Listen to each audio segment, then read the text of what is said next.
11 meses do meu pai na casa de repouso. Quando eu olho para trás e eu lembro do fatídico dia 9 de outubro de 2024, e quando eu olho para cá, eu falo, puta que pariu.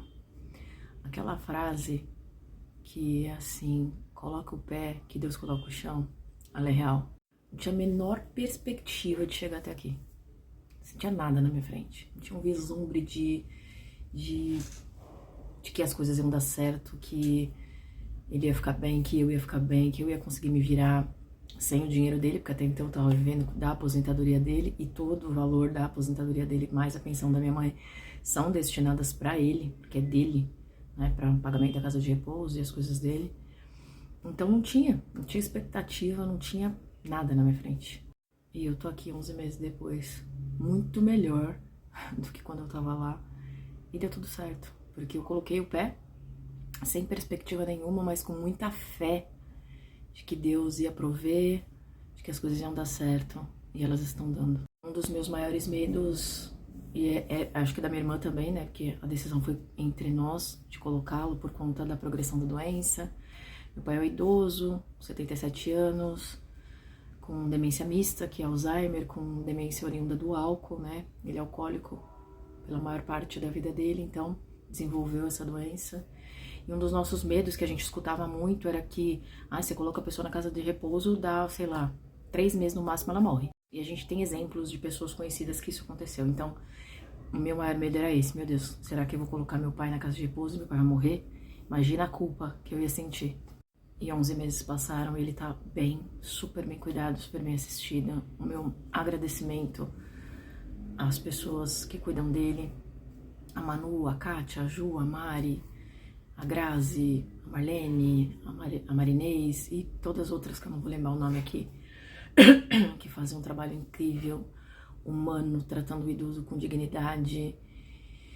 E dentro das condições dele, que a gente sabe, né, que é uma doença degenerativa, ele tá muito bem, tá ótimo, come super bem, dorme bem, intercorrências acontecem, porque aconteceriam comigo, óbvio que vai acontecer também na casa de repouso, mas nada grave, tudo muito bem pontuado, tudo eles nos comunicam, enfim, só coisas boas e tudo fluindo da melhor maneira possível, principalmente para ele e para mim, que estava ali na linha de frente com ele por 4 anos e 4 meses. Continuo em processo de cura, né, me reerguendo a cada dia. A demência, o Alzheimer, ele deixa sequelas em quem cuida, e sequelas muito profundas, então tem dias e dias, tem dias que eu tô super bem, hoje eu já acordei super brocochô, claro que, né, voltei a trabalhar também, agora eu tenho 2 empregos, só tipo Július, então o cansaço faz parte, a exaustão, mas trazer esses relatos mensais sobre como ele tá é para que as pessoas que estejam passando por isso, elas abram a cabeça, elas abram a mente para entender que casa de repouso não é abandono. Até uma cliente minha, que é psicóloga, me mandou um vídeo sobre Bruce Willis, que também tem um tipo de demência, não sei qual, e a esposa dele acabou de decidir de colocá-lo na casa de repouso, e quanto isso é dificultoso pra gente. Tem muitas pessoas que tacam hate em mim, nos meus vídeos, principalmente nesses relatos, porque não entendem, falam, eu jamais colocaria, porque associa e linka que casa de repouso é abandono, e não é.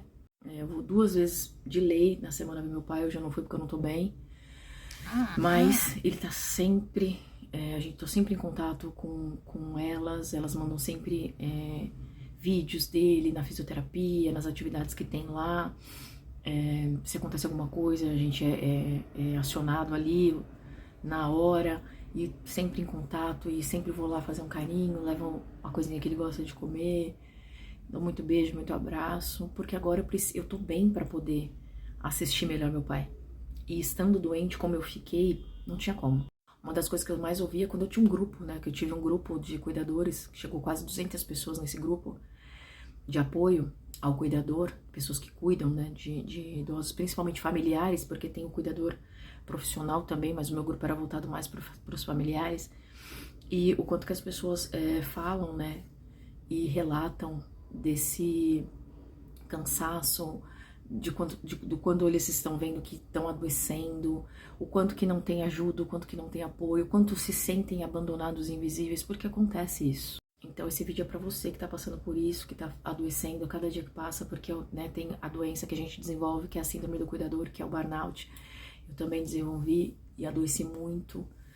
O meu processo de adoecer em relação ao Alzheimer e à demência do meu pai foi assim que ele foi diagnosticado. Ele foi diagnosticado em 2019, maio de 2019, e eu comecei a ter crise de ansiedade logo após o diagnóstico. Fui morar sozinha porque eu não queria ver, eu simplesmente saí de casa.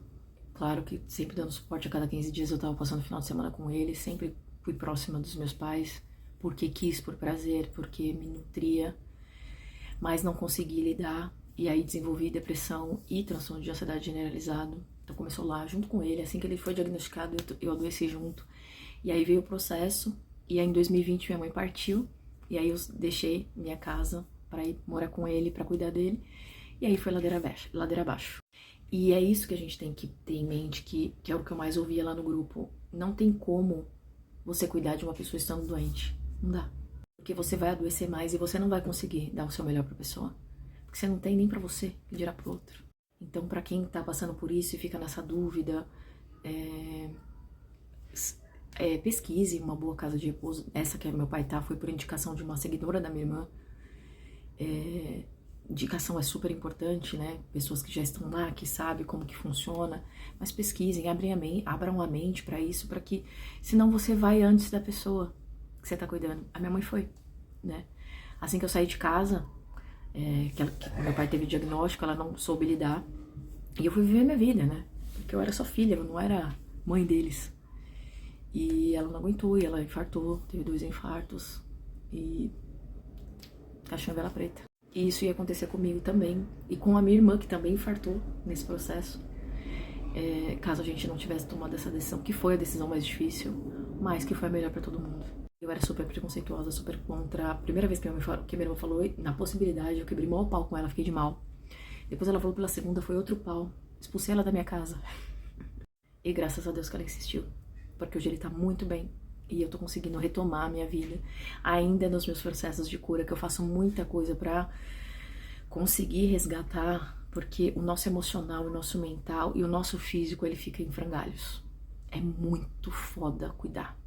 Quem romantiza essa porra tá mentindo. Ai, mas eu gosto, faço por amor e tá todo mundo. Primeiro que todo mundo faz por amor, né? Porque senão a gente nem faria. Mas você romantizar, se você é sozinho, se você não tem grana, porque se você tem dinheiro, querido, se você tem apoio, não era nem pra você estar aqui.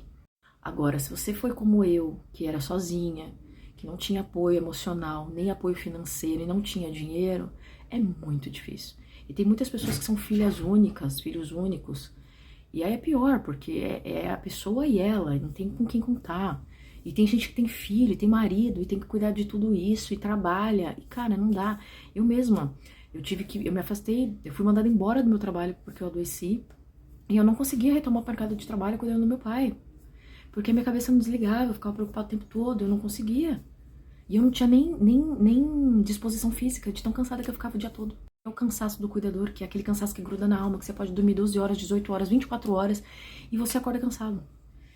Então, pensem nisso, abram as suas mentes, vocês que estão aí cuidando e sofrendo e adoecendo e quase morrendo no bico do corpo.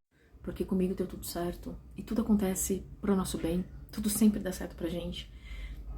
Deus não abandona a gente, só que a gente precisa fazer a nossa parte também. E, às vezes, fazer o certo é desconfortável. Porque foi o certo colocar meu pai lá, tanto que tá dando certo há 11 meses, mas trouxe muito desconforto. Então, as atitudes corretas também causam desconforto. Mas não deixa de fazer. E meu pai tá bem, eu tô bem, minha irmã tá bem, e isso é o que mais importa.